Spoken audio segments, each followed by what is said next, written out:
clapping your arms and doing that. Fantastic job. For those of you that just joined us, you missed it. Crazy game. But thanks for coming. Right now, we're going to have our music team come up and get into our service time tonight. Hey, Josh, can you hand me my All right. Well, as we mentioned 2 weeks ago, if you were here, I know another aspect of our reboot services has been that we've just had our music team singing, but now you guys are welcome and free to join us to sing along as well. I'm going to ask if you'd stand with the rest of these guys.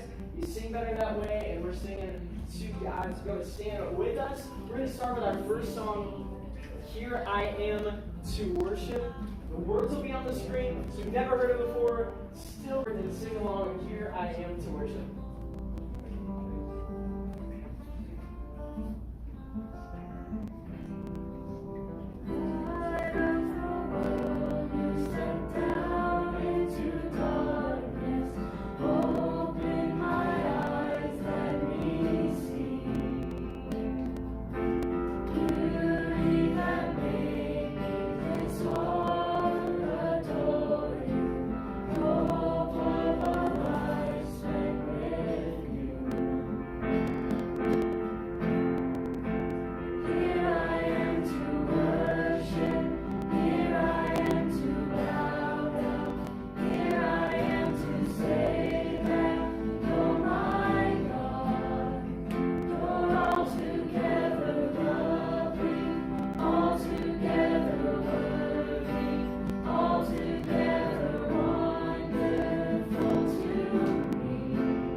Tonight, this is one of those ones we've been teaching you, one of the new ones for our group, and it's the Father's House.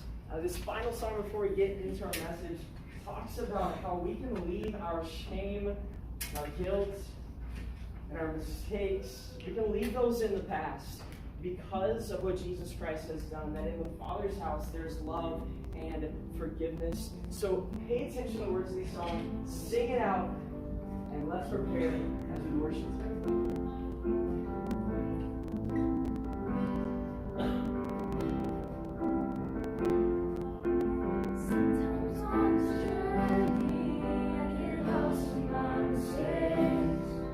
But it looks to me like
Let's pray before we get into the message tonight. Dear God, I want to thank you for how good you are, Lord, and I thank you for bringing each of these teens here tonight. Lord, I pray that as we look into your word, that we realize that we're all here for a purpose. Lord, there's not a single one of us here on accident. And Lord, as we look just at what you have to say, Lord, I pray that you would help each of us to focus in on it. That we wouldn't allow anything to distract us or take our attention away from you at this moment. God, I pray that you would help us. And as we continue to look ahead for what you have for us as a team group, for what you have for us as individuals, Lord, I pray that you would make it so clear what we need to do tonight and what you are calling us to be. Lord, help us now as we look at your word and see what you have for us. And it's in your name we pray. Amen. Well, something that we've been talking about since we've started meeting back together in person, which has just been so awesome. It almost feels like a different lifetime at this point when we were only doing video online services. It still feels weird that we even went through that at all. But once we started coming back, we made something our focus, and it's been on the walls and on the screen a lot, and it's what we've been calling Rise Reboot. And the purpose of that wasn't that we were rebooting, because we kept on going. Even though it was a little weird, even though it was a little different, we were still meeting together on YouTube, through Zoom calls. We still had a connection. We were still seeking Christ, even through the craziness that has been COVID-19. The reboot we've been looking to start is a reboot in our society. To see our society be different after the shutdown. It's been our goal, our prayer, that our world would not go back to normal after what we've been through. That instead, our world would see that there have been some things about what we've been as a country, as a world, a society, that there are some things that are not okay. That there are some things that were not perfect before COVID happened. And when life completely changed and everything got turned on its head, as we come out of that, maybe it's time, we said, to be better. To see our world make some changes for the better. That the reboot cycles out the bad and that we come back better because of what we've been through. It wasn't a week into our study of reboot. I think it was like before our second time meeting in person, that we started to see some of the things we had already been talking about.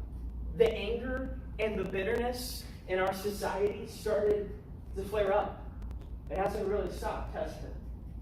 We continue to see people angry about racial injustice, about riots, about things that they feel like are wrong about our society. And we see sides on both ends of the aisle getting so frustrated. I'm sure you're there in some aspects. Outraged about things that you see. Outraged about what we've allowed in our country for too long. Outraged about our world, what our world looks like. Well, that's exactly what we've already started talking about. That there are things that need to change. And we see that just about everyone notices the same thing. Coming out of a shutdown, everyone has something to say about something they feel like is wrong. Something they feel like needs to change. And yet, it doesn't seem like those people, the ones that are the most outraged, it doesn't seem like we're finding any answers, does it? It seems like we keep getting more angry. It seems like anyone and everyone is just more outraged by the things that they were already frustrated about at the start. Our goal as a team group has been that God would use us to start the reboot that our society already knows it needs. That it sees is a definite need, but can't find answers. That we would show a school that you go to, a city that you live in, our nation, our world. where they can actually find that change that they keep crying out for, but aren't finding solutions to. That maybe for the first time, our culture, maybe you, would see who Jesus Christ truly is on full display. And that they would see that through us. What we found and what we began to study is that that only happens if we truly love and care for all people. Not just the ones we like, but even those ones we're outraged at. That the reboot we're talking about, the change we know we need to see only happens when we're willing to reach out and love anyone and everyone. Because we all, although we all have differences, and those seem to be highlighted coming out of a shutdown, we also have at least a couple things in common. We all have issues. And we need Jesus if those issues will be resolved. It's something true about everyone in this room. It's something true about everyone you will come across, everyone you see on the news, on TV. Something true about everyone is we all have our downfalls, our mistakes, our issues.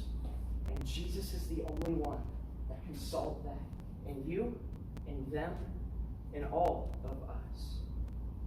As we close our investigation into how we start a reboot, what we're going to start talking about tonight is that it's time to reconnect. Because here's the issue about us being the ones to start a reboot. It sounds great, right? Because we understand our world needs change. We understand, we see it very clearly. No matter what your opinion, no matter what your viewpoint, they need to change. They need to get it together. They need to get it right. I'm sure you've at least felt that way, probably very recently. It sounds great to say we're going to be the ones to bring that change. We're going to be the ones to start that reboot. But you find that even as you sit here now, as we talk about it, that it might be a little hard to believe that we could be the ones to start a change like that.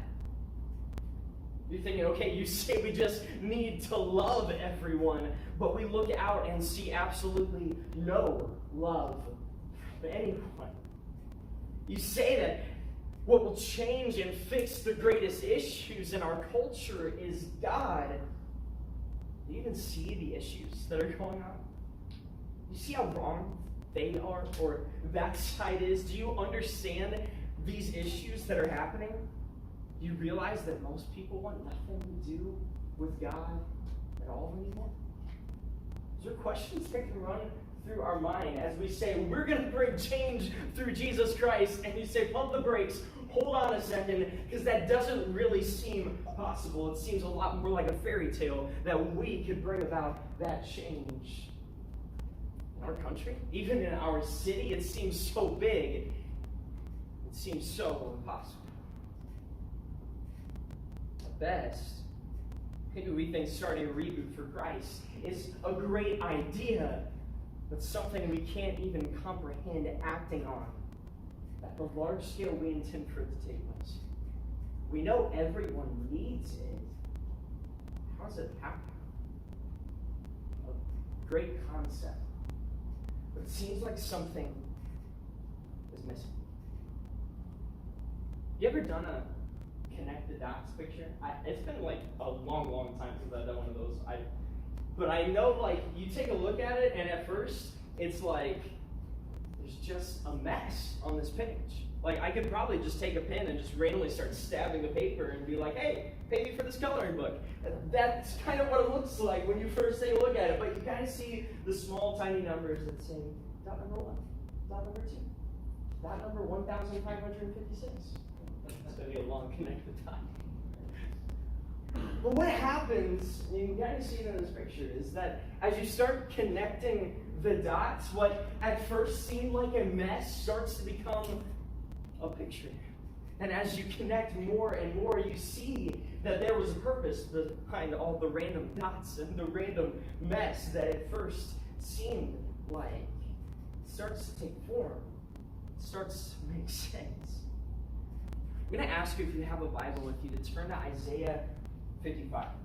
Isaiah chapter 55.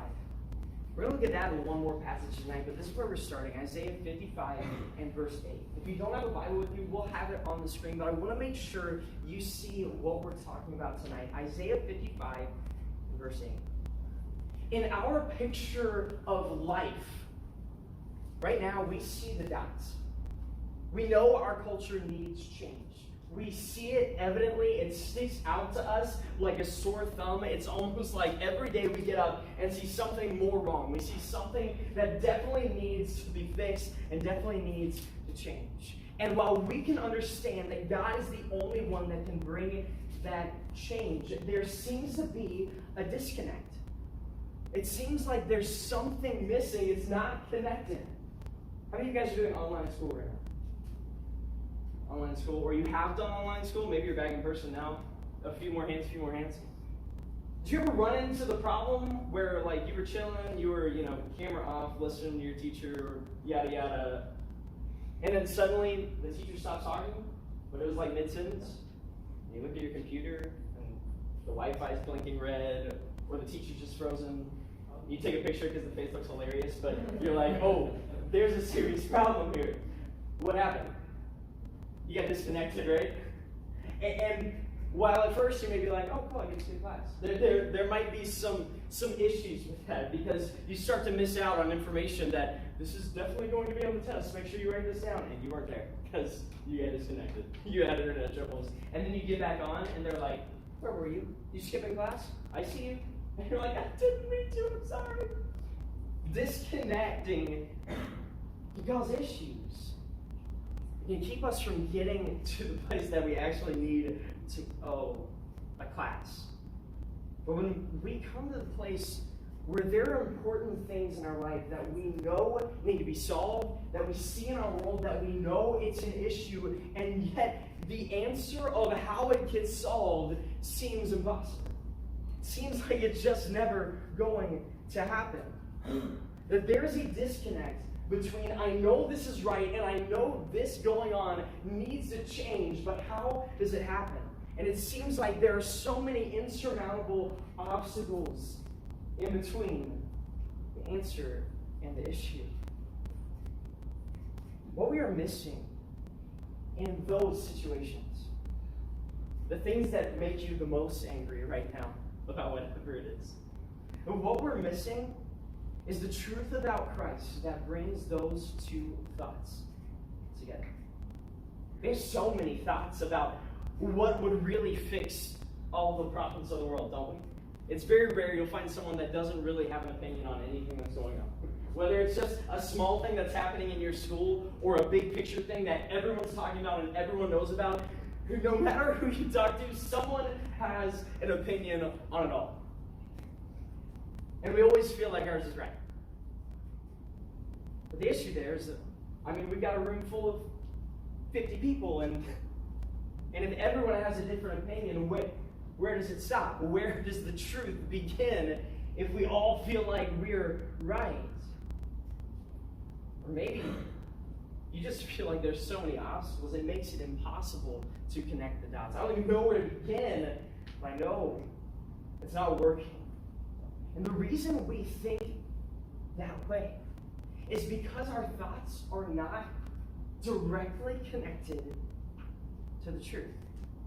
The one true God, what He has to say about the issue. When we have a disconnect from that, we're going to see a lot of dots that make absolutely no sense of how to connect them together and find a solution.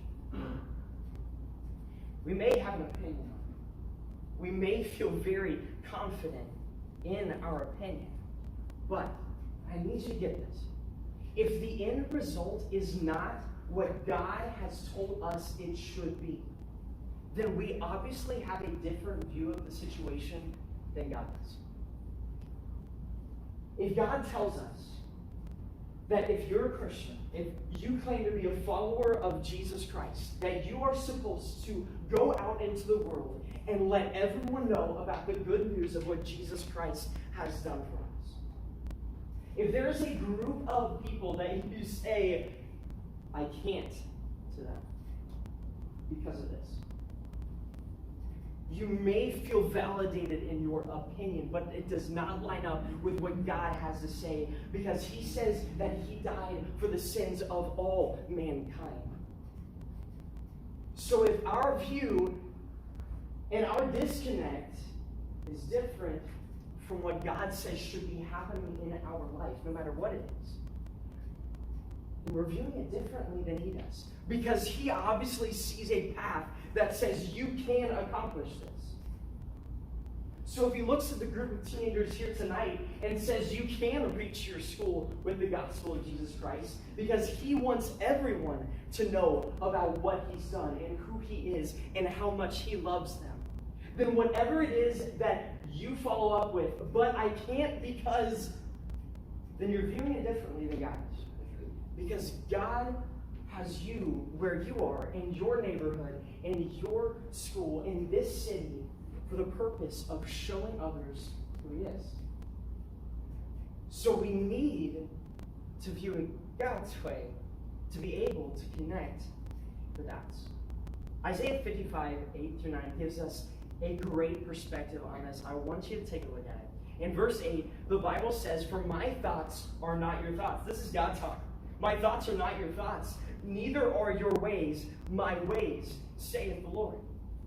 For as the heavens are higher than the earth, so are my ways higher than your ways, and my thoughts than your thoughts." God makes it clear that he thinks differently than we normally think. He views things differently than we do. And that's why our ways are so often not lined up with his ways. That he views the situation differently. So when he says go, we say, "But I can't, God. Look at this." When he says do, we say, "But there's no way I can because of this disconnect, because of this issue, because of how they are, what they do, how they look." When God says go and we say stop, it's because he's viewing it differently. We say it's impossible for this to happen. It's impossible for us to accomplish this. And God says you're just viewing it wrong. Change your view. See the truth he sees. And that's when the dots start to connect. That's when we identify this is an issue. I can see that this goes against God's word. I know this aggravates me, not just because I have an opinion on it, but because God has an opinion on it and his way is true. We see the issue and we see where we are. And when we view it God's way, we find the way to connect the dots. We find the way where he can use us to be the solution to the problems we see in our friends, in our culture, in our society. And we view it his way. I told you we're going to look at one more passage. If you can, turn to 1 John chapter 4. 1 John chapter 4 and verse 12. 1 John 4:12. Over the next several weeks, we're going to be looking at how we can reconnect our thoughts to what is true so we can reconnect to God. But I want to give you an example tonight of one of the biggest disconnects we see in our lives. Make this practical before we head out so we can go and live it out. One of the biggest disconnects is that we want to show God to others. We know we're called to do it, and yet they cannot see it. We know we're supposed to show God to those that do not know him, but they can't see him. So how do we do it? We say come to church, but they sit in it once and they hate it and they never want to come back. We say read the Bible, but to them it makes absolutely no sense. We say you need Jesus, but they don't see the connection between him and their problems. I want you to see in 1 John chapter 4 that verse 12 starts by agreeing with us. I want you to see what it says here. It says, "No man hath seen God at any time." You say, yeah, I know, because I haven't seen him either. But then we see God's view of the situation. If we love one another, God dwelleth in us, and his love is perfected in us. God connects the dots by showing us that the way we see him is through us truly loving people. That's why we talked about it so much during this reboot. If you've been here with us throughout this entire process, if you haven't, we have to realize that the type of love we're talking about is not just any love at all. You just throw love on people, send a kissy emoji, you buy something for them. I care about you and we're good. It'll fix all of our problems. We know that doesn't work. We know that doesn't happen. Because all we've seen lately is how hard it is to love people. You know it. You feel it. It's hard to love all people. And all of our world knows, all it knows is that selfish type of love. The love that says, I can care and have compassion for those I agree with, those that do everything exactly like me, or at least pretty close to how I do it. I can love them. That is the type of love that all of our world knows, all of our world talks about. Hundreds of thousands of songs are written about it. That's the love that our world understands. You love those that are like you, and you don't love those that aren't. Do you notice that's the reason why there's so much outrage in our culture? We say, I belong to this group, or I don't like this group, and suddenly we're at odds. The type of love we're talking about is not the love that our world is familiar with. And I need you to recognize that that actually gives us an advantage in showing them the truth and showing them that God is truth. Because think about it. They don't have to see God face to face to believe. If you're sitting here believing, you didn't either. So what is it?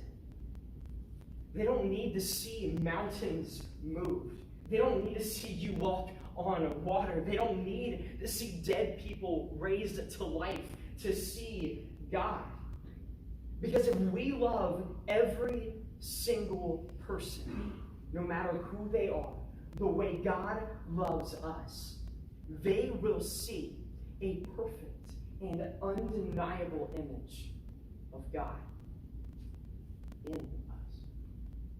That's what this verse is talking about. That his love becomes perfected in us when we love even those that maybe even right now sitting here you hate. That even right now you can't even think about that without something burning inside of you. You're so frustrated about that group of people or this singular person. But we start to view it the way that every person does. I love who's like me, and I don't love who's not like me. And that won't change a thing. And we will always say, there's this thing in the way that's keeping me from doing what God says should be possible, and it's because we're viewing love differently than God does. God says, the moment you decide, I don't care what barrier, I don't care what difference, all I know is that person needs to see a love that is unconditional. That love only comes from God.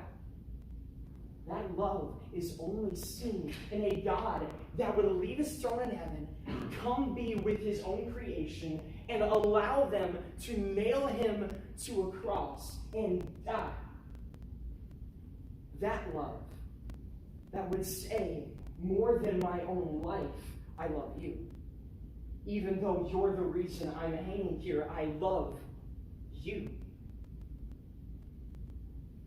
That kind of love has only been seen in one.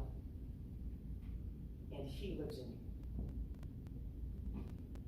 If we truly see the dot that says, I know my friends need to see God, but it's invisible. The connection is in the way God uses it. You want people to see me? Let them see me and you. In the way that you love everyone. Yeah, but you don't understand the terrible things they're doing. God does. And he still loves them. The only way they're going to see that is if they see it in you. It's got to be a love for everyone. It's got to be a love that breaks down barriers instead of stopping at them. The love we're talking about is one of a kind.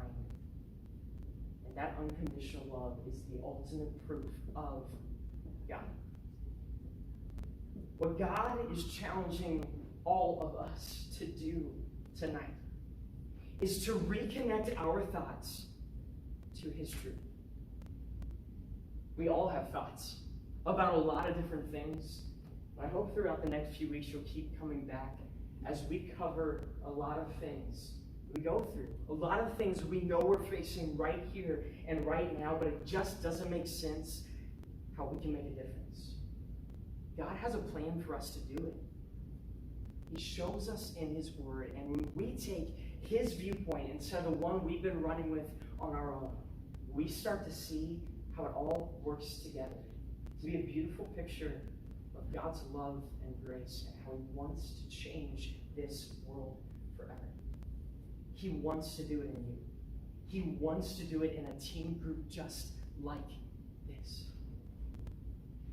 Are we going to be the ones that say, okay, I have a lot of views. I have a lot of ways that I think through things, but I realize if I don't view it God's way, it's never going to make sense.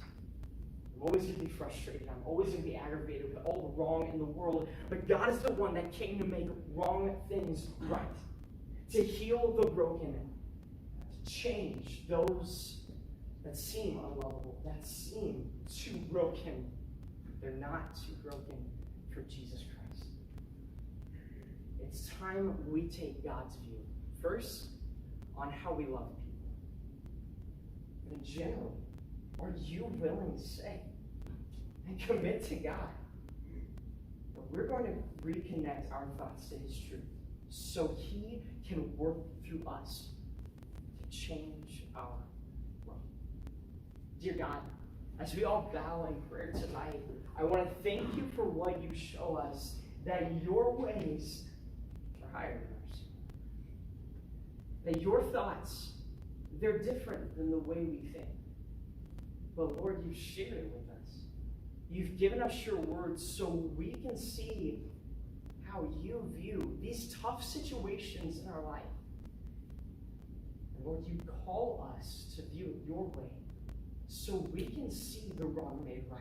So we can see the solutions start to take root in those we know, those in our world. I'm going to ask with everyone's heads bowed, eyes closed. Is there anyone here tonight that would say, I'm realizing right now that my view has not been in line with God's about loving people or in general? And tonight, I want my view to be aligned with God's, and I'm going to start viewing people differently. I'm going to start viewing situations differently. If that's your prayer, would you raise your hand so I can pray for you too? Absolutely. Dear God, I want to pray that you would help each one of these teens. So many hands up that are longing to see a change happen through them. And God, we know it starts when we start viewing it, the situation, our world, the way you do. So God, I pray that you would give these teens boldness, that every one of them would see the importance of seeking you for how we step out of this building tonight and go interact with our world. Lord, help us to view it differently. Help us to view it the way you show us you do. If there's anyone here tonight, right before we close, that would say, you talked about Jesus' unconditional love for us, that he died on a cross for me, and I've never believed that person. I've never believed that. I've never asked Jesus to forgive me of my sins because of what he did on my cross. If that's you, would you raise your hand? I'd like to pray for you too. Anyone around? Awesome. Let's close. Dear God, I again pray for every teen, whether they raise their hand or not. Lord, I know you're working in hearts and lives right now, and I pray that you would help us to think this through, to start looking at the ways we view everything. And the question and ask ourselves, does God want me to view it differently? Is God's view of this situation different than what mine is right now? Lord, when we start to live that way, we get to see the reboot we've been talking about happen through us. It's possible when we view life your way. We pray for your help, your boldness and strength. It's in your name we pray. Amen. Thanks, guys. You paid great attention tonight. So thankful each one of you guys were here with us. A couple things before we close. We're talking about this reconnect.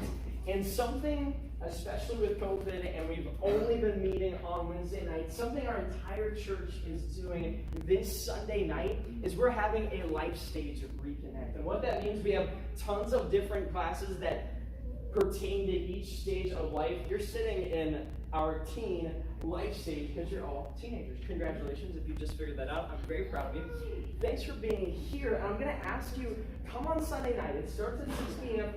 This Sunday night. What we're going to be doing is meeting back in our normal teen room. If you're like, I just started coming during COVID, it's the next hall over and the last door on the right. We've got that room for us. We're going to be partying in there on Sunday night, have even more food and snacks, play some more games, and also kind of let you in on how we're going to continue to do things differently now that we're starting to get back to a normal service schedule. We're going to be starting some new and exciting things. I'm super excited about it. We're going to be unveiling some of those things this Sunday night. So come, invite a friend. Tell them, hey, we're going to have a good time on Sunday night, 6 p.m.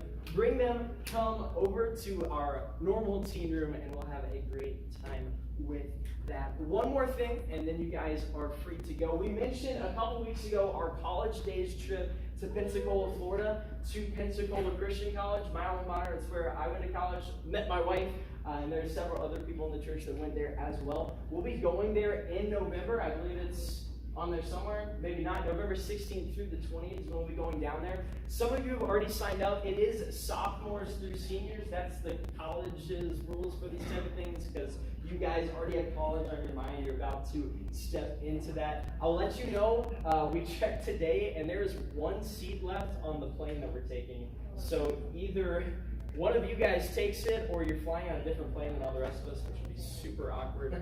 I don't know if we can do that. So if you want to go, this is like your final opportunity. Plane ticket prices are rising as well, so if you want to go to this, your 10th through 12th grade, let us know. We want you to be able to come with us. It's going to be a great time and opportunity to look at potential college for your future.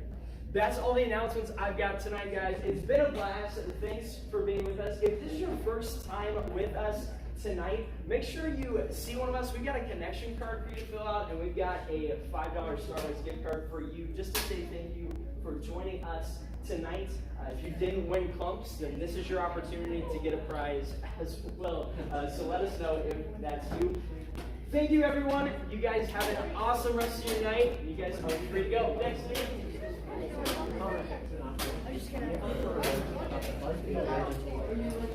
Peace out, guys.